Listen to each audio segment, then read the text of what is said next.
متحدہ عرب امارات اور اسرائیل میں معاہدے پر پاکستان کا ٹھوس رد عمل۔ ترجمان دفتر خارجہ کا کہنا ہے پائیدار امن کے لیے اقوام متحدہ اور OIC قراردادوں کے مطابق دو ریاستی حل کی حمایت کرتے ہیں۔ پاکستان فلسطینیوں کے جائز حق کے خود ارادیت سے مکمل اظہار یکجہتی کرتا ہے۔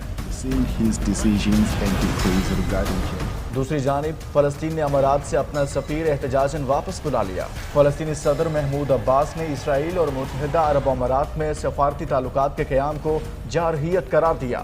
عرب لیگ کا ہنگامی اجلاس طلب کرنے کا بھی مطالبہ کر دیا۔ ترک صدر رجب طیب اردوان کی بھی متحدہ عرب امارات کو وارننگ، کہتے ہیں ابوظہبی میں سفارت خانہ بند کرنے اور UAE سے سفارتی تعلقات ختم کرنے پر بھی غور کر رہے ہیں۔